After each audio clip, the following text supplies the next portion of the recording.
Soal ijazah tuh. Enggak, ada satu orang bupati yang rupanya diduga ijazahnya palsu. Ini bupati. Betul-betul saya ini kuliah di Fakultas Kehutanan, betul-betul ijazahnya dikeluarkan oleh Universitas Gadjah Mada. Yang kedua tadi sampaikan nih, di situ ada namanya kekuasaan, kemudian ada kewenangan, beda ya kekuasaan dan kewenangan. Kemudian di situ ada tadi disebutkan transparansi. Kalau saya rangkum nih, paling sederhana memang yang tadi dibilang, dari rakyat oleh rakyat untuk rakyat. Siapa yang bilang pertama kali ini? Namanya Abraham Lincoln. Dia mengatakan itu. Tapi definisi demokrasi ada lebih dari 550 definisi demokrasi. Jadi kalau kita bilang demokrasi, tidak ada satu definisi yang terpakai untuk semuanya. Ada 550. Kalau teman-teman pengen belajar, tulis nanti di Google. Namanya David Collier sama Levitsky. Dua orang ini adalah ahli comparative politics yang mempelajari demokrasi, dan mereka melakukan studi definisi demokrasi dan ketemu lebih dari 550 definisi. Jadi ketika saya tanya apa demokrasi, tidak ada jawaban yang salah. Yang ada adalah jawaban yang bervariasi. Betul ya? Jadi teman-teman, ketika kita ngomong demokrasi, kadang-kadang yang dibayangkan demokrasi satu orang sama orang lain itu belum tentu sama, saking banyaknya definisi. Nah, tapi dari itu semua ada beberapa prinsip-prinsip utama nih yang saya mau sampaikan nih, prinsip utama yang kira-kira di 550 definisi lebih itu kira-kira itu ada. Ya, satu, pengelolaan aspirasi secara damai. Sebelum ada demokrasi, aspirasi itu tidak dikelola dengan damai. Nih, saya kepengen memegang kekuasaan, oke, saya siapkan pedang, saya siapkan angkatan perang, yuk kita bertarung, yang menang pegang kekuasaan. Itu sebelum era demokrasi itu. Kalau mau megang kekuasaan, pakainya perang. Sesudah ada demokrasi, pakainya damai. Jadi satu kata kunci, pengelolaan aspirasi dengan cara yang damai. Yang kedua, aturan mainnya ada tuh, karena pengelolaan demokrasi dengan damai, aturan main yang memungkinkan untuk mengelola berbagai kepentingan secara damai demi kepentingan bersama. Ada punya kepentingan nih, ada partai yang beda-beda, ada suku yang beda-beda, ada agama yang beda-beda, itu berbeda-berbeda tuh. Ada kaya, ada miskin, ada daerah ini, daerah itu, semua punya aspirasi. Dikelola secara damai untuk kepentingan bersama. Itu salah satu prinsipnya. Nah, dalam pengelolaan demokrasi ini, teman-teman, aturan main itu jadi penting. Karena aturan main itulah yang menentukan demokrasi bisa berjalan atau tidak. Nah, kadang-kadang kita melihat demokrasinya seperti mampet. Sebetulnya bukan demokrasi yang mampet, aturan mainnya membuat mampet. Yang penting itu aturan main. Apa prinsip-prinsipnya aturan main itu? Nah, kemudian teman-teman, proses ini demokrasi juga diartikan penyusunan, ini definisi prinsip lain adalah penyusunan kebijakan untuk kepentingan publik. Itulah proses demokrasi. Nah, jadi teman-teman, demokrasi ini kita sering juga dengan kita sudah mengadop demokrasi di Indonesia adalah proses politik. Proses politik, dan kalau saya lihat judulnya di sini ya, pendidikan politik untuk generasi yang cerdas berpolitik. Teman-teman sekarang aktif di organisasi kesiswaan. Sudah terlibat politik belum? Udah. Cuman bedanya politik di sini bukan politik mengatur kekuasaan publik, tapi mengatur kewenangan yang ada sesama siswa. Sudah, teman-teman sudah berpolitik. Ada pemilihan ketua tidak? Ada. Ada kompetisi tidak? Ada. Ada transparansi tidak? Ada. Ada pertanggungjawaban tidak? Ada. Ada masa tugas tidak? Ada. Ada pembagian kewenangan? Nah, itu prinsip demokrasi. Teman-teman, saya beri contoh nih. Kalau sebuah kerajaan absolut, itu bukan demokrasi. Tidak ada. Bisa seorang absolut monarki, absolut kerajaan, bukan demokrasi. Kalau demokrasi, maka dibatasi kekuasaannya 5 tahun, 4 tahun. Kalau siswa berapa tahun? 1 tahun. Dibatasi. Yang kedua, dibatasi juga kewenangannya. Kalau raja absolut, dia seluruh urusan di tangan dia. Kalau sekarang di organisasi siswa saja ada namanya OSIS, ada namanya MPK. Dibagi bukan? Iya. Kalau di pemerintahan dibagi eksekutif, legislatif, yudikatif. Jadi dalam demokrasi kekuasaan itu dibatasi waktunya dan dibatasi lingkupnya. Tuh. Kalau dua itu nggak ada, berarti bukan demokrasi. Dibatasi skopnya dan waktunya.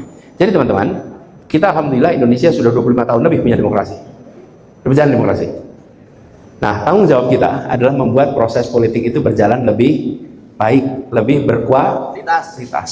Nah, belajar berdemokrasi itu sama juga belajar memimpin.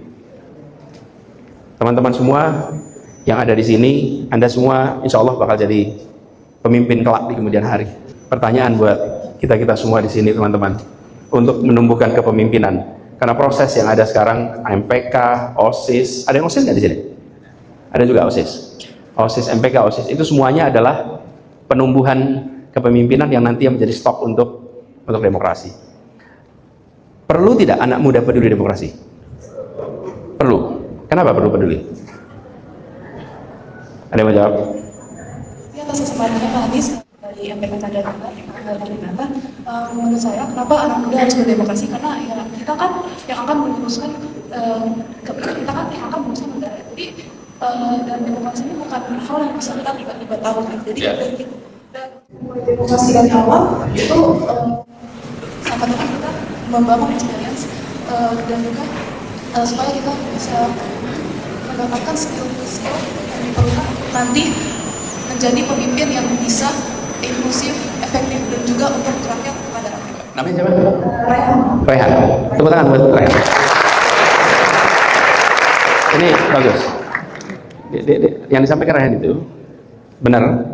Ada dua sebabnya. Satu, karena teman-teman masih muda, tadi dibilang Anda akan menjadi seseorang besok. Oke? Jadi ini proses persiapan. Yang kedua, Anda muda, bagian dari masyarakat. Sekarang saja, teman-teman sudah terdampak belum sih sama keputusan politik? Sudah terdampak belum? Apa misalnya? Apa? Pendidikan. Kenapa pendidikan? Kurikulum itu keputusan politik, bukan? Iya, biaya sekolah, kurikulum, alokasi anggaran untuk pendidikan, itu semua keputusan politik. Jadi, teman-teman semua, setuju sekali Anda aktif berpolitik. Kenapa? Karena Anda punya dua peran. Hari ini sebagai anak muda yang terdampak, dan masa depan karena Anda nantinya akan menjadi orang-orang yang mengambil keputusan. Dua peran itu, kenapa itu menjadi relevan? Nah, sekarang teman-teman sekalian, untuk bisa menumbuhkan peran ke depan, peran masa depan, dua-duanya itu dimainkan nih. Anda harus peduli dengan lingkungan yang ada sekarang. Harus peduli dengan keputusan-keputusan politik yang ada sekarang. Mengikuti pembicaraan di dalam perdebatan-perdebatan politik, ikuti itu. Dan bagi teman-teman semua, perlu kesempatan untuk dialog-dialog dengan pelaku-pelaku proses politik. Dari situ teman-teman akan banyak mendapatkan akumulasi pengalaman orang. Saya sering sampaikan gini, adik-adik, umur itu nggak bisa disalib biologisnya. Umur biologis nggak bisa disalib. Kalau Anda umur 15, teman yang umur 18, sampai kapanpun Anda nggak bisa nyalip umur biologis. Tapi umur intelektual Anda bisa nyalip. Umur mental Anda bisa nyalip. Umur pengalaman Anda bisa nyalip. Orang usianya 25 bisa lebih matang daripada yang usianya 30, bisa lebih luas pengetahuan dari usia 30, betul tidak? Tapi Anda nggak bisa nyalip usia biologis. Karena itu, teman-teman sekalian, di dalam bicara politik, Anda perluas wawasan dengan membaca, dengan berdialog, dengan bertemu, dengan terlibat, sehingga Anda mengalami proses pendewasaan dan pematangan dalam urusan politik lebih awal daripada teman-teman yang lain, karena Anda mengerjakan itu. Nah, dalam kegiatan organisasi, teman-teman, ini penumbuhan kepemimpinan. Saya ingin sampaikan pentingnya penumbuhan pemimpin. Anda disebut pemimpin bila apa? Bila ini ada ketua-ketua di sini, banyak ketua-ketua. Apa yang menyebabkan Anda, atau kenapa Anda disebut sebagai ketua? Kenapa Anda disebut sebagai pemimpin? Ada yang mau kasih jawaban mas saya? Perkenalkan, nama saya Raina Amira Dewi, biasa dipanggil dengan nama Raina. Untuk seseorang, seperti penanya tadi, untuk bisa menjadi seorang pemimpin, kenapa seseorang bisa menjadi seorang pemimpin? Karena seorang pemimpin itu dianggap sebagai seseorang yang bisa mengatur dan menyatukan anggotanya sehingga dapat melaksanakan suatu tujuan tertentu sesuai rencana. Bagus, tepuk tangan.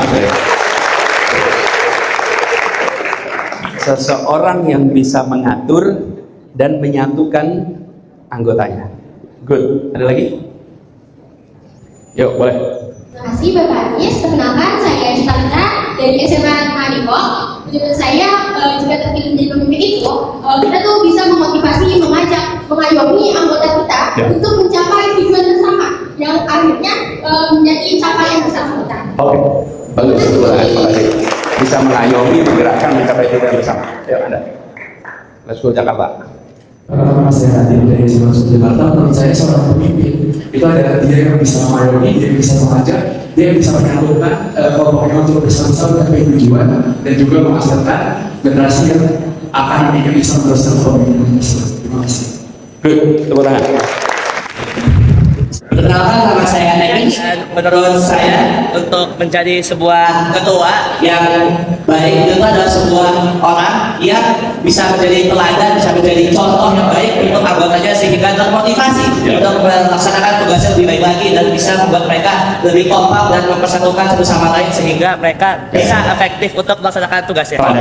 Bisa teladan, bisa beri, kasih tepuk tangan. Ada semua. Yang tadi semua disampaikan tidak salah, ya salah, itu benar.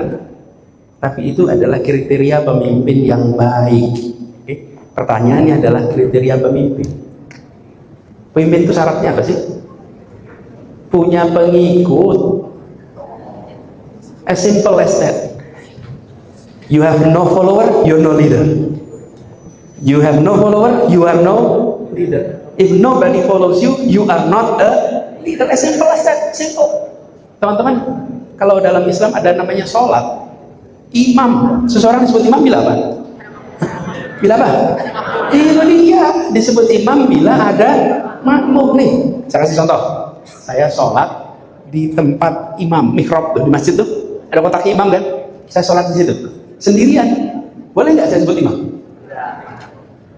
Jadi pemimpin itu bukan soal posisi, bukan soal posisi. Pemimpin itu soal kepengikutan. Siapa yang ikut? Kalau nobody's follow you, contoh, anaknya baik bisa jadi teladan. Boleh disebut pemimpin nggak?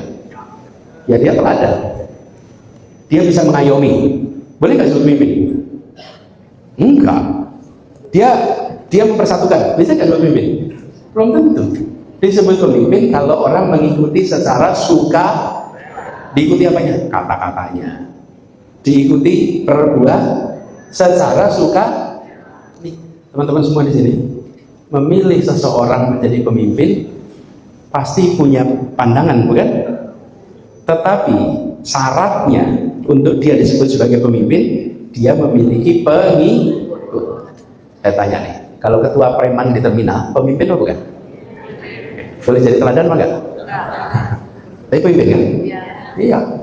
Nah, kita harus bisa membedakan pemimpin yang baik, yang perlu ditiru, dan pemimpin yang tidak baik, yang jangan ini semuanya pemimpin. Pertanyaannya teman-teman, apa yang membuat seseorang kemudian diikuti? Saya sukarela mengikuti Kaila ya. Kaila, saya sukarela ikut Kaila. Kenapa? Apa yang membuat seseorang dipilih? Karena percaya. Mungkin nggak ikut orang karena nggak percaya. Mungkin karena percaya itu karena apa?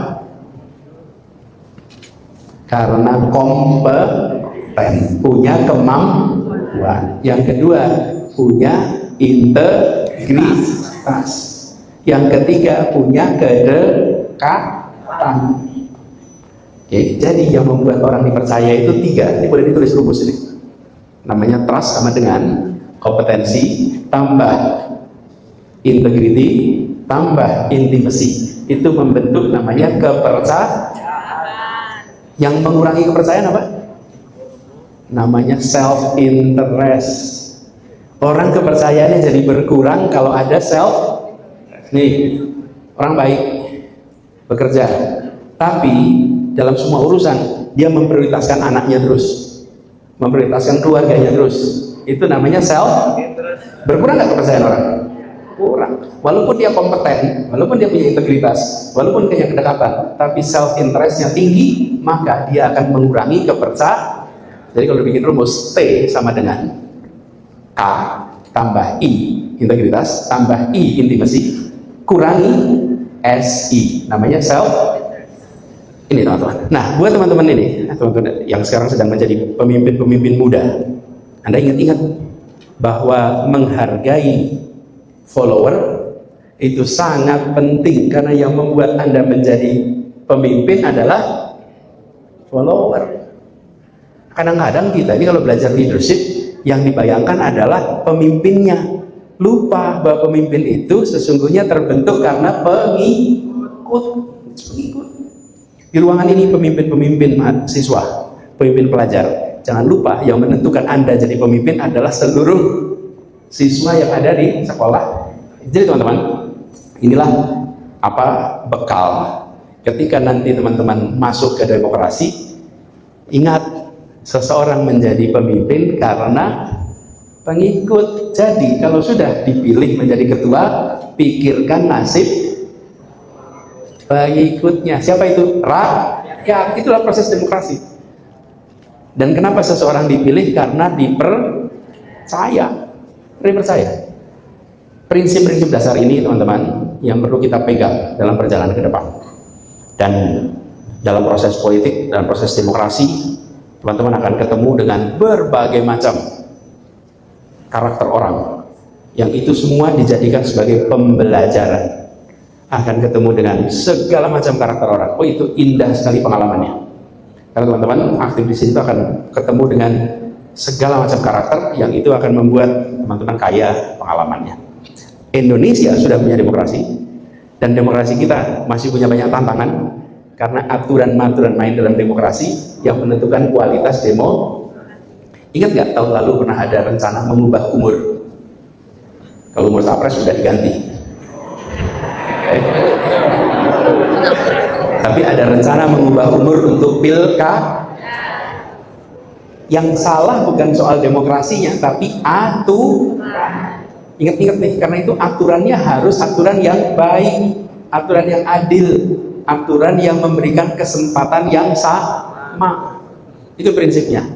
Tapi apa yang terjadi, teman-teman sekalian? Rencana mengubah aturan itu batal. Kenapa batal?